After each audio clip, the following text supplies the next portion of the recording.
Hello and welcome to this week's episode of the Red Couch Podcast. I'm your host, Konstantinos Drossos, and today we have my friend and classmate, Dinu Iddawela, who is a self-made entrepreneur. Dinu, how are you doing today? Doing very good. It's a little windy and chilly outside, but Uh, other than that, not too bad. yeah, I know, man. So before we start and kick off the podcast, can you do a brief introduction about yourself? I think I do this all the time, Constas. I know. I probably have the longest name in fan show. I'm just going to say it for the record. Go ahead. Okay?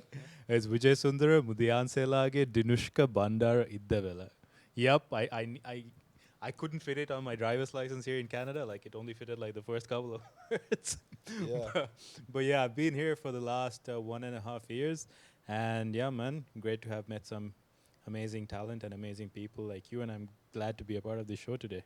Thank you for coming on. So, what the reason why I wanted to bring you onto the podcast is because, in our time since we've met, you've talked about your company and your business in class a lot, and I want to talk about that. And, I want to start off, when did you realize that you wanted to pursue a career in becoming an entrepreneur? It definitely wasn't something that I planned for. It happened by accident.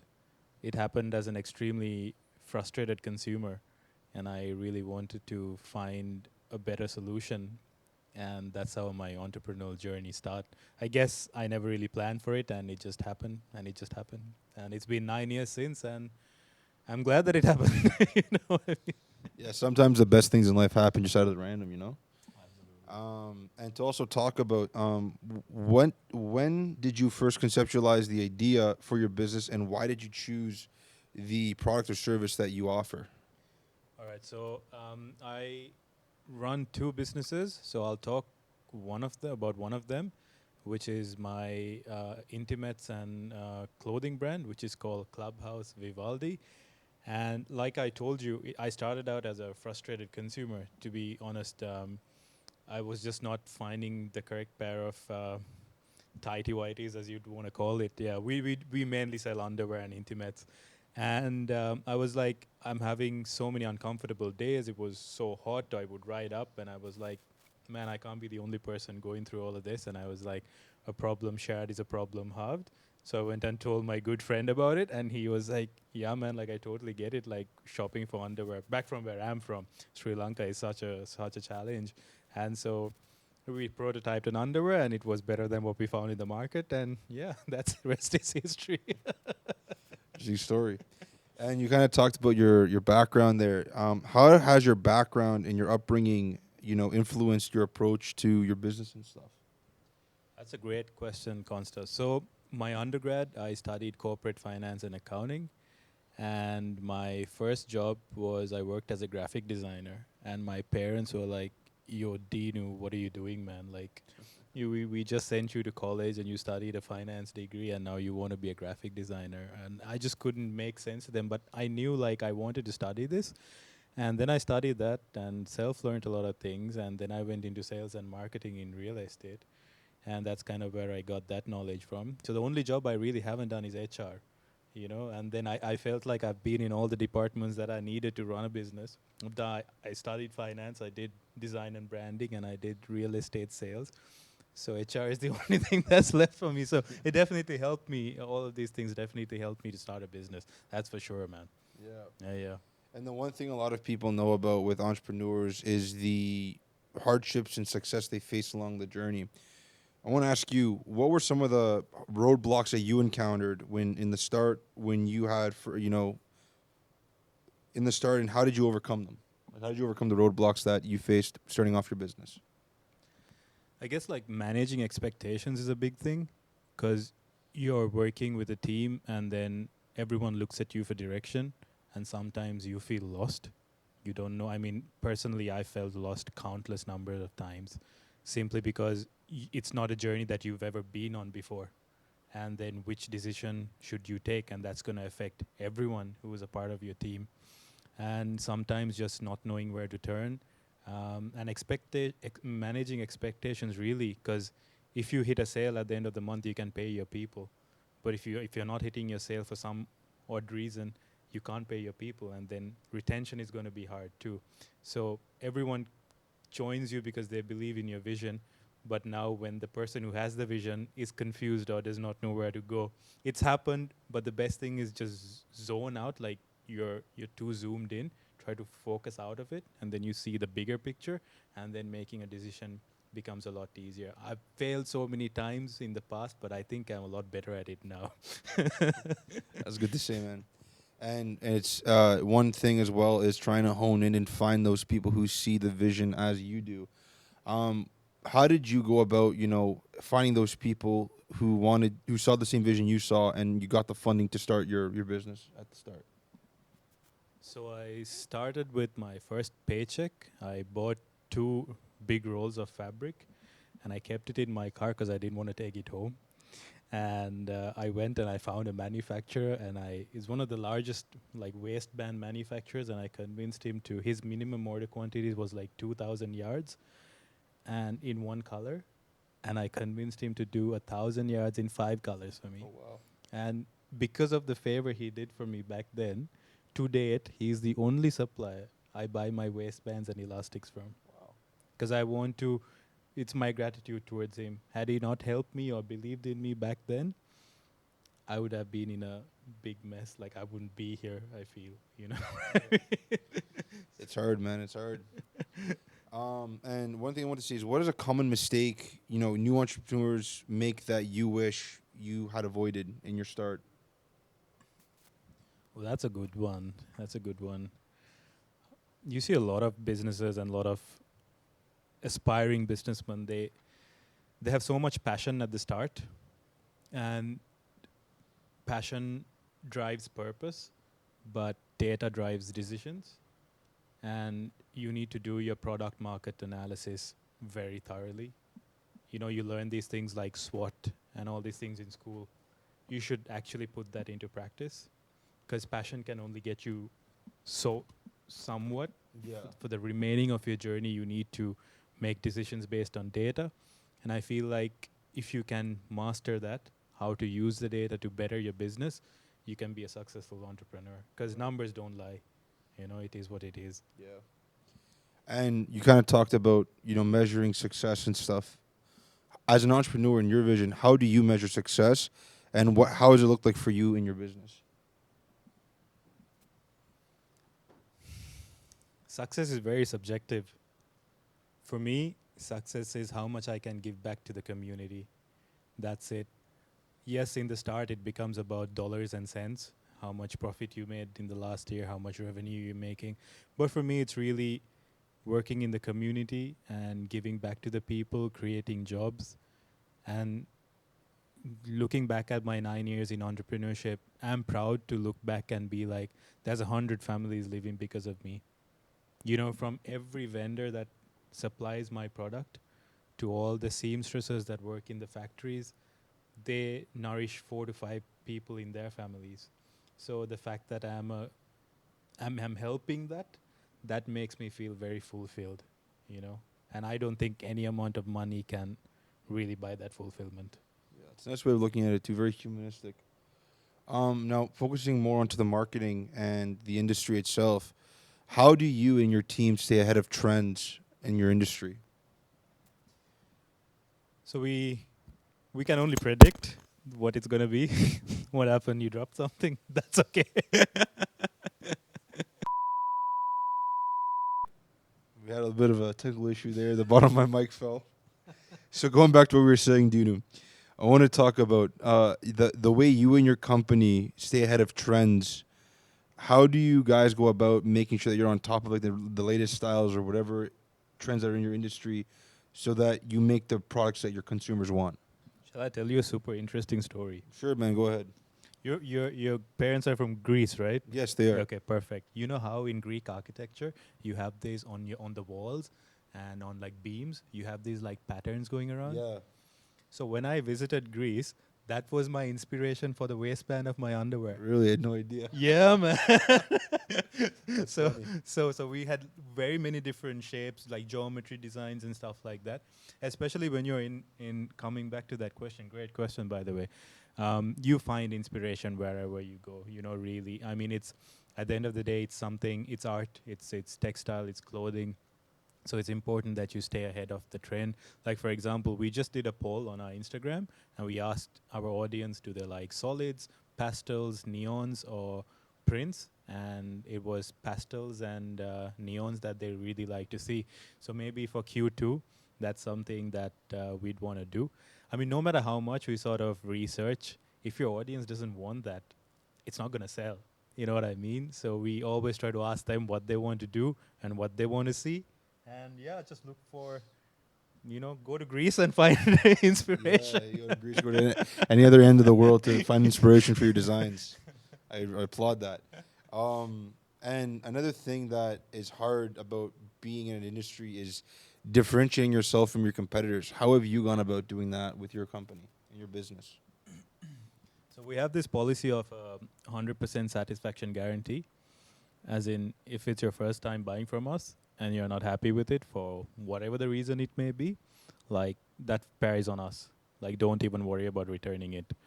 So that kind of revolutionized the way our customers perceived our product in our market. Now I'm talking about the market in Sri Lanka. That's where I started this. Because in most places, when you buy intimates and lingerie, it's final sale. Like you're not allowed to try it on for obvious reasons. And but for us, if you've never tried us and you buy something and you're not happy with it, like don't worry about it. Just don't even explain. Just say you're not happy and we'll refund you the money. And that sort of that guarantee, that sort of risk-free purchase that we gave our customers really helped us to sort of get our business rolling in the start. Because people were like, you know what? If I'm not happy with it, like no risk, right? Right. And then that really helped us. So yeah. So that's a good way to go about it. It really improves customer service and stuff, I guess, in a way as well. Yeah, for sure. And what are some? You kind of talked about how you ran a poll on your social media to get feedback from your consumers. What are some other marketing strategies that you've used to help bolster the awareness around your business, or in just terms in general, like getting feedback from your consumers? Sometimes we put survey codes on their invoices, and then we like fill this survey and get like 15% off your next order.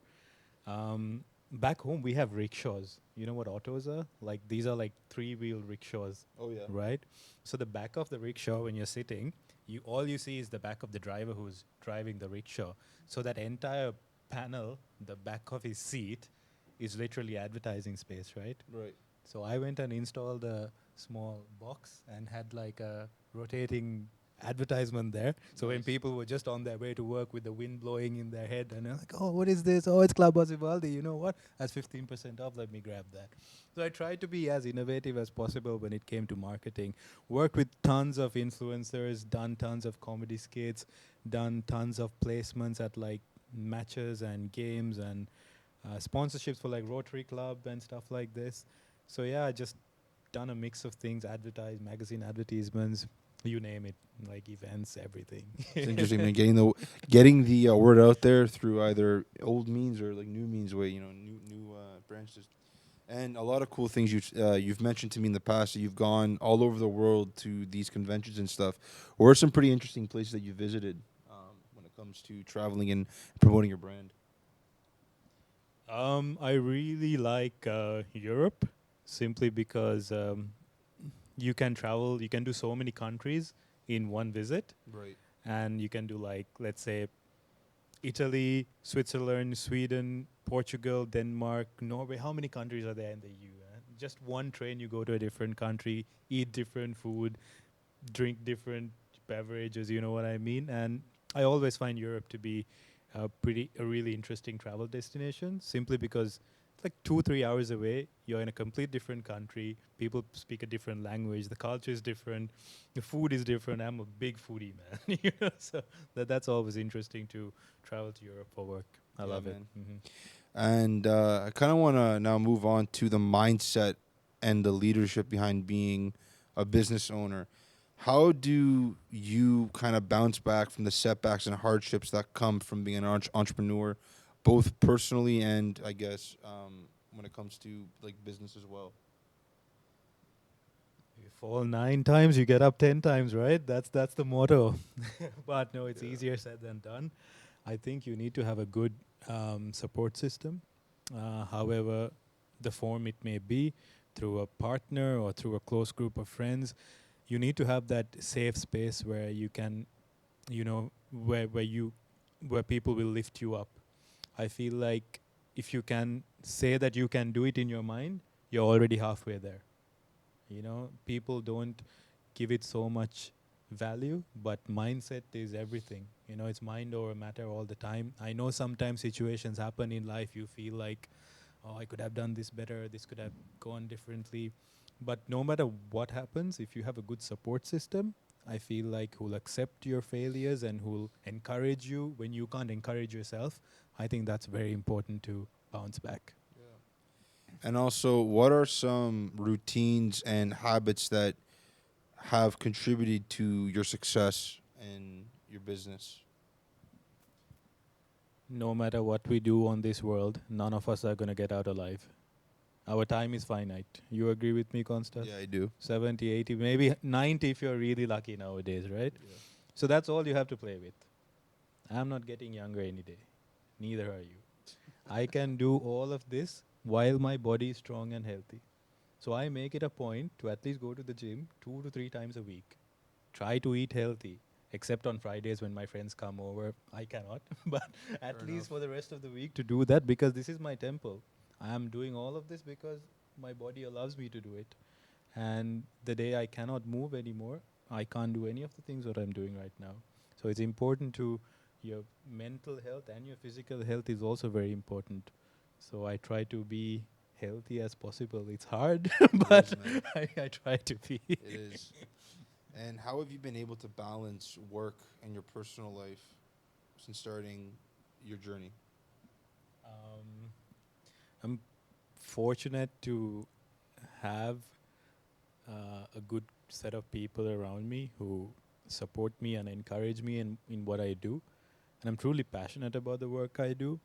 So it's like I don't have a set timetable to work at. Like I'd get random bursts of energies. Like let's say 10:30 in the night, I'd like want to look at designs. I just open my laptop and my family will totally get it. Like it's to have that also helps you to sort of be more productive and offer a lot more into your business. I hope I answered your question. That's pretty good. No, it's a very philosophical question in a way too, because you have to understand what you have and how to make do with it. You know what I mean? Support system wise, and everyone has their own ways of making ends meet, and that's how they eventually source that and turn into success. You know? Absolutely. Yeah. And moving on to advice and stuff now. If you could give your younger self one piece of advice, what would it be? In which department?